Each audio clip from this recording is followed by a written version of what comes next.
ka ba ngayon? Oo naman. Ang dami na ng tao, no? Oo nga, ang dami-dami. Glasgow Barrio Fiesta. Anong pinagkakabalahan mo dito sa Glasgow? Ngayon, nagtatrabaho ako dito ngayon as a nurse for 20 years na. Ano yung pinaka-pressure being a nurse? Yung situation ng work, yung mga staffing minsan. Oo. Pero okay naman kasi supportive naman so far yung mga tao dito sa Scotland.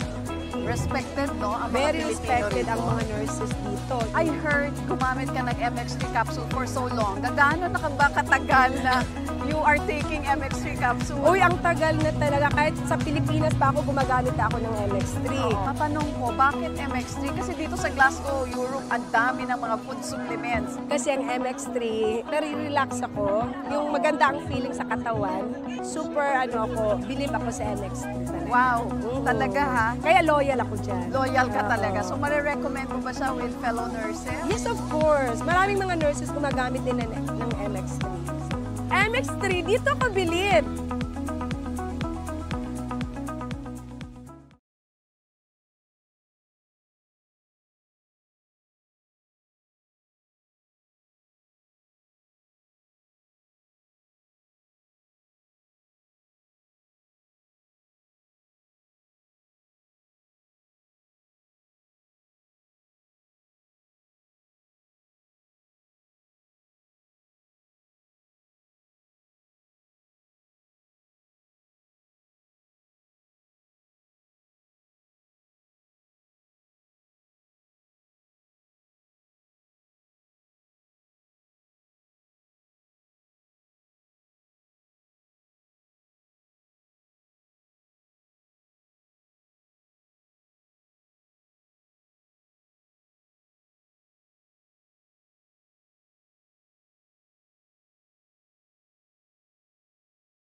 Social media. Pamasko ko!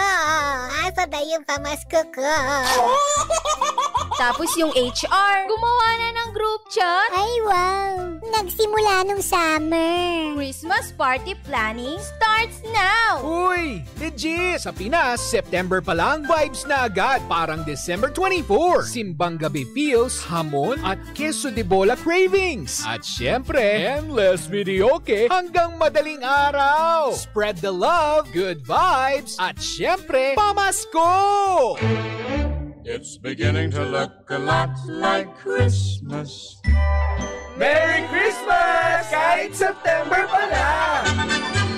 Huwag mo sabihin, radyo! Huwag mo sabihin, radyo! Sabihin mo! Sabihin mo! Energy! Energy!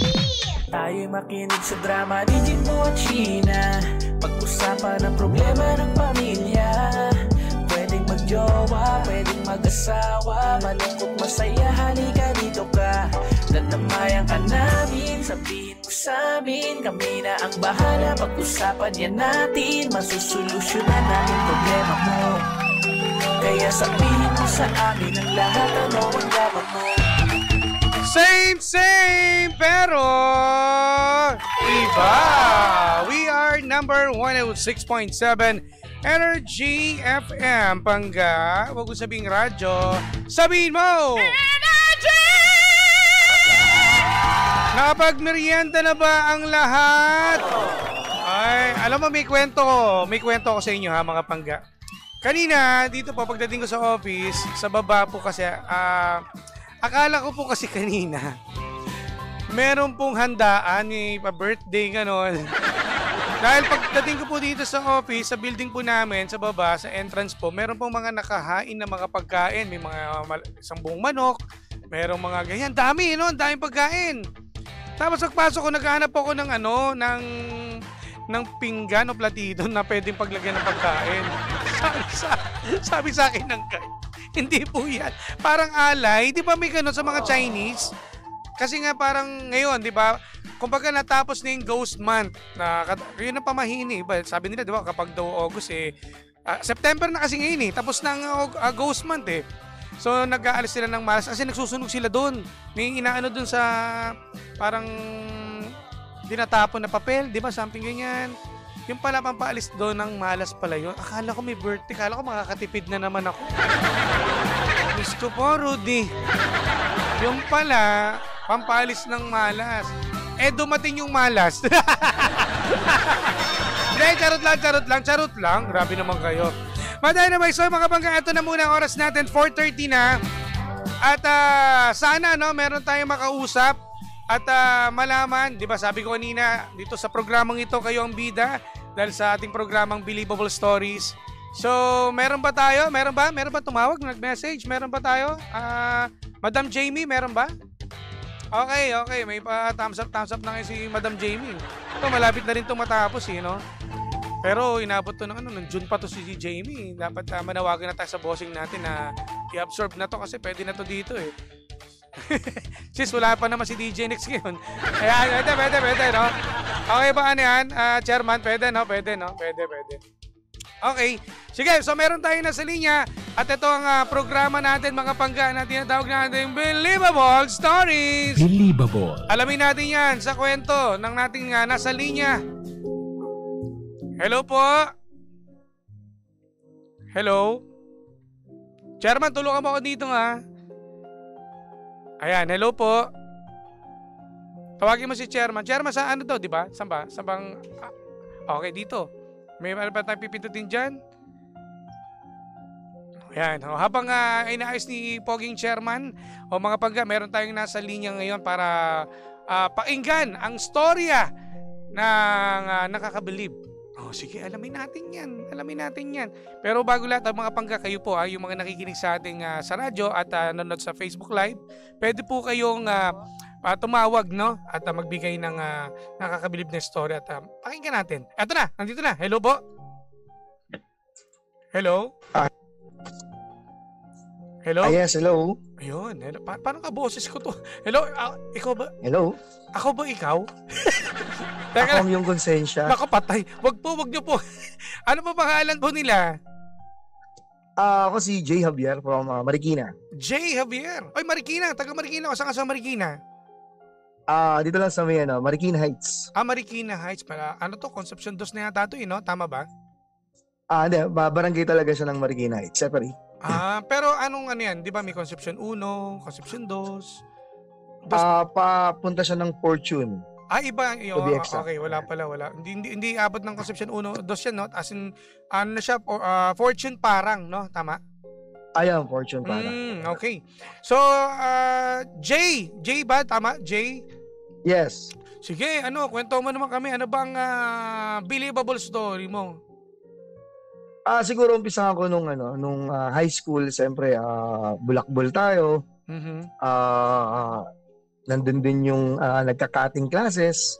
Parang sa kasi, hanggang college. So yung kabataan is puro inom, babae, hindi naman ganun karami pero siyempre kasama sa part ng pagkabinata na guwapo na ganun yung nangyari sa buhay. Alak, sigarilyo. So hanggang sa sa yung buhay ko parang nawawala na ng pag-asa na purong gano'n na lang. Araw-araw kasi gano'n Puro tambay, gano'n, mga tropa-tropa. Tambay. Kahit wala kang pera, alam mo yun, mabubuhay ka kasi tambay ka. Pero hindi naman dumating sa point na ano. Pero minsan may mga nangyayari sa buhay natin na nangingigil ka sa lansangan, sa mga jeepney driver dati, mga ganon. Pag dumaan, manghihingi ka.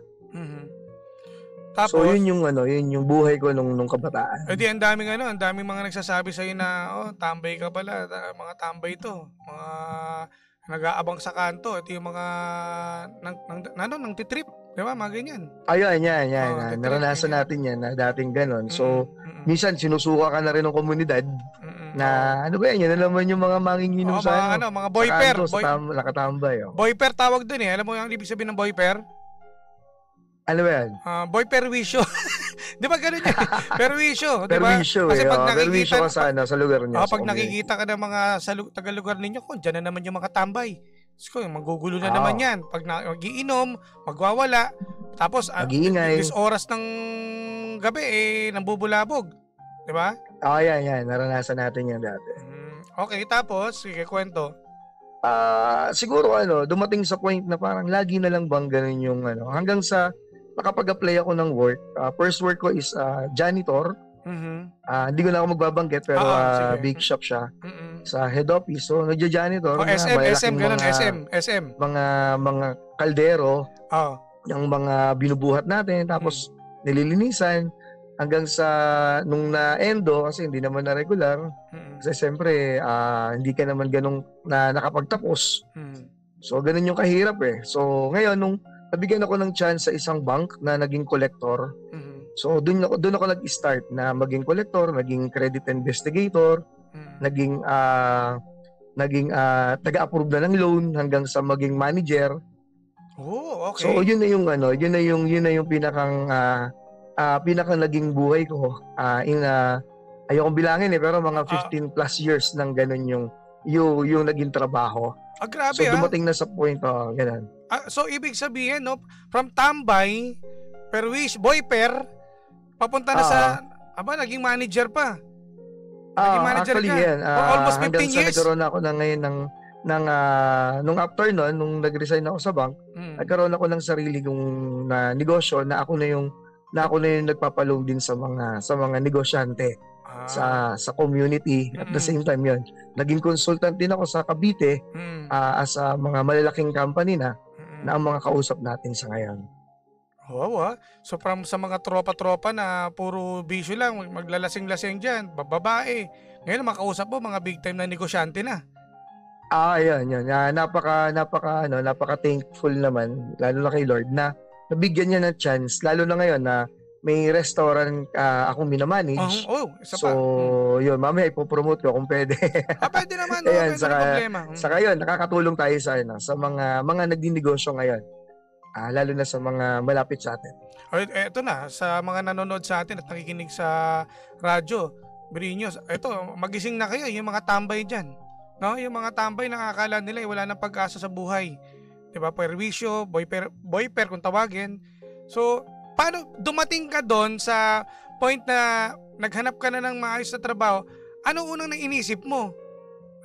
Kumbaga, syempre, happy-go-lucky ka eh. Paano dumating sa isip mo na, teka, magbago na ako? Anong ginawa mo?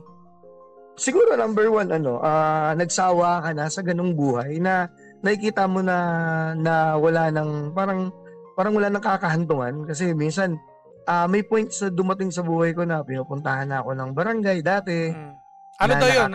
Nakakasama na sa mga yung mga trouble, riot yun. Parang sabi ko sa sa sarili ko na parang okay, dapat maging maayos na ako kasi yung ibang mga kasama ko maayos na, parang gano'n. So doon ka natao o nagising sa katotohanan na teka lang, medyo na ako, parang public enemy number 1 ka na sa lugar ninyo. Kasi lagi ikaw na lang yung... Ang hirap din kasi nung gano'n na minsan dumating disappoint mo na talagang ang dilim. Tapos walang umaakay sa'yo paangat na bigla ka na lang, may nakita kang liwanag na maliit na kailangan mong sundan. Ito kusa, ikaw, sarili mo mismo, no? Kasi may kadalasan yung iba, sinasabihan ng mga kaibigan eh. So ikaw nagising ka lang, ikaw lang mismo nagbago ng sarili mo. Actually may mga family naman na nagsabi ng gano'n, pero siyempre hindi mo pa sila sinusunod eh. Pero may dumating sa point sa sarili mo na minsan nagising ka na umaga, gusto mo magbago. Parang ganun. Kasi pag sa magulang, di ba, parang papakinggan mo, labas sa kabilang tenga. Parang ganyan. So parang ganun. Pero sa kasi, tulong mo pa rin ng sarili mo na ikaw yung mismo nagising. Mas maganda kasi madali mong na-actionan kagad. Medyo may asawa ka na ba noon? May asawa ka ba? Medyo mahirap, matagal. May asawa ka ba nung time na yun na medyo basagulero ka? Dumating din sa point na na nung naayos ko yung sarili ko, nakapag-asawa, lalo nang tumino. Lalo na nagkaanak. So, yun yung point sa mo na ito pala yung buhay na masaya saka tahimik. Yes, tama. Yung alam mo yan na gano'n. Na ayaw mo mangyari sa anak mo, sa mga magiging anak mo, yun nangyari sa'yo. Anak mo ba? Babae, lalaki? Babae saka lalaki. So may anak naman ako. So alam mo na, 'di ba? Parang ang hirap pag mamaya mangyari sa anak ko 'to. Diba? Ayun, no. Actually, yung tiningnan kong ganung naging bright side or positive side na pag alam ko yung anak ko nagiinom, alam mo na yung experience. So dapat doon pa lang makontrol mo na. Na ma-manage mo na, anak, bawal yung ganito, bawal yung gano'n. Kasi ito yung tama niyan, alam mo yun? Mapagsasabihan marunong ka, napagsasabihan mo. Correct. Sige. So actually, nakakabilib yung ato, magising na yung mga tropa natin dyan tambay na akala habang buhay, ganito lang. Diba?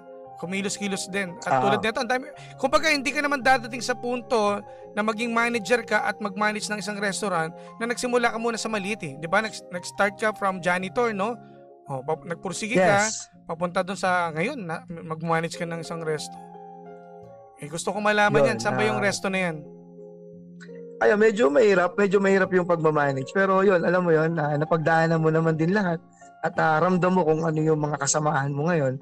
So yun, kaya ngayon medyo masaya sa ginagawa. Dapat yun importante. Masaya ka sa ginagawa. Tama yan. Masaya ka at hindi ka nakakalimot sa ating Panginoon. Kasi tulong din yan. Yes, tama. Anong pangalan ng resto mo? Ayan, binabati ko siyempre yung mga taga Kuya Hill Bar and Grill dyan sa Marikina, malapit yan sa May Santa Lucia, Hill Fernando Avenue. Ayan. Pwede bang bumati, DJ? Sige. Go. Ayan, binabati ko yung boss ko, siyempre si Boss Larian, Boss Jan. Sa mga nandyan din ng mga staff, mga kasamahan ko, si Jasmine, si Kuya Ruel, si Edward, sino bang mga nandyan, si Jenaline, nandyan si Joe, si Tiesha. So yan, mga Katips family ko rin sa may Atipunan Avenue and Sumulong Avenue and St. Anthony. Mga branches na kasama namin. So sister company yun. Binabati ko lahat. Maraming salamat. Maraming salamat, Jay, sa... Sana DJ, makapunta ka rin. Minsan sige. Paglibre ka every Friday. Gusto ko yan. Gusto ko tayo ma-meet. Oo. At malapit lang pala sa Santa Lucia. Along Hill Fernando lang pala yun eh. Gusto mo sa Friday na eh. Yes. Sa Friday. Pumunta na agad din. Pwede naman. Medyo magpapagaling lang ako. Medyo masama yung pakiramdam. Nakahiga rin ako ngayon. Pahinga muna. Papahinga lang. And then, ayun, binabati ko lang din siyempre yung mga steak, goto, lahat yun. Lahat ng one-stop shop. Pwedeng mag-inom sa second floor. May VIP rin kami for the events na kasya yung 50 packs. So, may 24 hours na nakainan din sa baba. So, yun. I-invite namin kayo. Alright. May na-comment dito. Follower pa yata namin to. Sabi, manager po namin yan. Patay tayo. Napakinggan ka, boss.